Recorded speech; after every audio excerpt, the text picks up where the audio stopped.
Bismillahirrahmanirrahim. Assalamu alaikum. Class 10, chapter number 18, that is nuclear physics. And today is the last topic of this chapter, that is background radiation and hazard and safety from the radioactive material.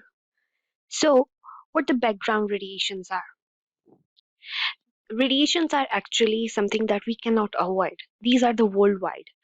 Even we eat the food that have the radiation.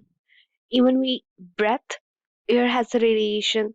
The ground below us emit the radiation. Stars above us also emit the radiation. So we are all exposed to the radiation and we cannot get rid of them. Minimum amount of radiation that we actually per year we get that are in millions के amount में हम radiation को absorb कर रहे होते हैं throughout the year. We have three types of the natural radiations. हमारे पास naturally background radiation जो होती हैं naturally भी होती हैं और artificial radiations भी होती है. अब कहता है यहाँ पे जो हम sources of radiation को discuss करेंगे, they are cosmic radiation, terrestrial radiation and internal radiation. So moving toward the first one, that is the cosmic radiation. Cosmic radiation हमारे पास क्या है कि सन से हमारे पास ये स्पेस से जो रेडिएशंस आ रही हैं we call them cosmic radiation. अब ये cosmic radiations are actually high speed particles हैं बहुत ज़्यादा high speed के साथ.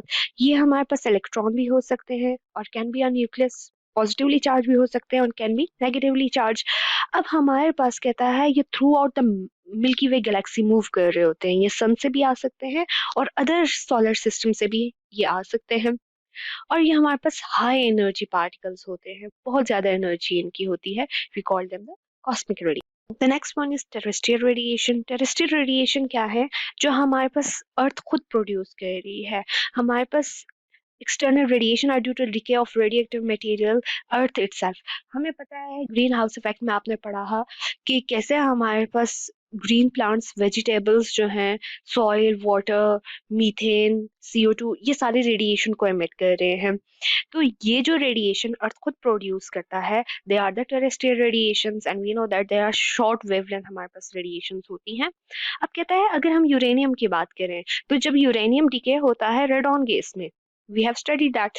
अब अल्लाह ताला ने तो यूरेनियम को इनसाइड द ग्राउंड बहुत डीप रखा है ना, ताकि अगर वो डिके भी हो रहा है कुछ भी हो रहा है तो अफेक्ट ना हो. लेकिन कुछ डिजास्टर्स ऐसे होते हैं यूरेनियम बाहर आ जाता है और जब वो रेडॉन गैस में हमारे पास कन्वर्ट होगा तो रेडॉन गैस को जब हम इनहेल करते हैं, इनहेल करेंगे तो क्या होगा?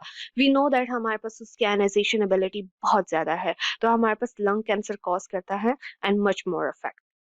अब the last one is internal radiation. अब ये क्या है कि बाय बर्थ जब बच्चा पैदा होता है तो उसके अंदर रेडिएशंस होती हैं लाइक K14, C14, पोलोनियम 210, ये सारी रेडिएशन जो होती हैं अंदर होती हैं. अब अगर उनके अलावा भी हम देखें तो जो फूड हम खाते हैं, जो पानी हम पीते हैं, वो भी हमारे पास क्या कर रहा होता है inside the body, human body के अंदर रेडिएशन को प्रोड्यूस करवा रहा होता है, जो कि हमारे पास अगेन द मेन कॉज होती हैं जो रेडिएशन बैकग्राउंड रेडिएशन की. नाउ कहता है हमारे पास हजर्ड्स क्या है, hazards of the radio active material. So अगर हम बात करें तो कहता है बहुत ज्यादा हजर्ड्स कॉज हो सकते हैं. कौन से हजर्ड्स हो सकते हैं? कहते हैं अगर हम ज्यादा अमाउंट ऑफ रेडियो एक्टिविटी ले लेते हैं हमारे पास आ जाती है, फॉर दैट नोजिया कॉज हो सकता है, वॉमिटिंग हो सकती है, hair loss, diarrhoea and much more. सारे आप देख लें. अब कहता है हमारे पास जो वेव्स होती हैं they are alpha particle, beta particle और गैमा रेज हैं. अब ये जब हम इसमें एक्सपोज रहेंगे और लॉट ऑफ अदर इंफ्रारेड होते हैं, विजिबल होते हैं, लेकिन जब हम इनमें एक्सपोज रहेंगे तो क्या होगा कि वी गेट एडिक्टेड. हमारे पास इनकी वजह से हजर्ड्स कॉज होंगे, हमारी बॉडी माल फंक्शनिंग करेगी. अब क्या कुछ हो सकता है वो देखते हैं. कहता है हमारे पास बर्निंग इफेक्ट. हमें पता है बीटा और गामा की जो पेनिट्रेशन है वो ज्यादा है. अब क्या होता है बीटा और गामा रेज ऐसे अफेक्ट करवाती हैं जिसे जला हुआ आग से कोई चीज नहीं जल जाती. इस टाइप का हमारे पास इसकी वजह से अफेक्ट होता है. अगर हम बीटा या गामा पार्टिकल्स के दरमियान रहते हैं तो वो जैसे यहाँ सामने आप पिक्चर में देख सकते हो हाथ है तो वो जलन होती है, जैसे जला हुआ होता है ना उस टाइप की हमारे पास सिचुएशन आ जाती है. The next one is cost sterility, कि हमारे पास फर्टिलाइजेशन लॉस हो जाती है और they can not give birth to the young ones, हमारे पास फर्टिलिटी कॉज हो जाती है। So the next one is genetic mutation. Genetic mutation क्या है कि डीएनए का सीक्वेंस चेंज हो जाता है। वी नो दैट हमारे पास जब डीएनए का सीक्वेंस चेंज हो जाएगा तो हमारे पास हेल्थ डिफॉर्म हो जाती है, हमारी हेल्थ खराब हो जाएगी, डिसेबिलिटीज कॉज हो जाएंगी। यू नो दैट जब भी यंग वन की बर्थ होगी तो वो डिसेबल होंगे। That is the drawback. The next one is हमारे पास आंख का मोतिया जो होता है वो कॉज होता है। उसमें क्या होता है कि हमारे आंखों के आगे बादल, क्लाउडिंग ऑफ द लेंस, हमारे आंखों के आगे बादल आए हुए होते हैं, like you can see that is the lens, या यहाँ पे क्लाउड्स आए होते हैं, we can not see the things clearly, हमारे पास चीजें ब्लर नजर आती हैं। The next one is blood cancer, कि main cause of the radio active जब हम सोर्स में ज्यादा रहेंगे तो it can cause the blood cancer, and it is the symbol to being safe from the blood cancer, to avoid the blood cancer. So अब कहता है कि how can we get rid of all these things, how can we save ourselves, how can safety measures या precautions हम क्या use कर सकते हैं। कहता है डायरेक्टली आप रेडियो एक्टिव सोर्स को टच ना करें, आप कोई मटेरियल यूज करें, कोई हैंडलिंग ऑब्जेक्ट यूज करें, उन्हें हम फोर्सेप्स कहते हैं। Forceps are something like this, जिन्हें हम होल्डिंग ऑफ दी समथिंग के लिए यूज करते हैं। We use them for holding the radio active source.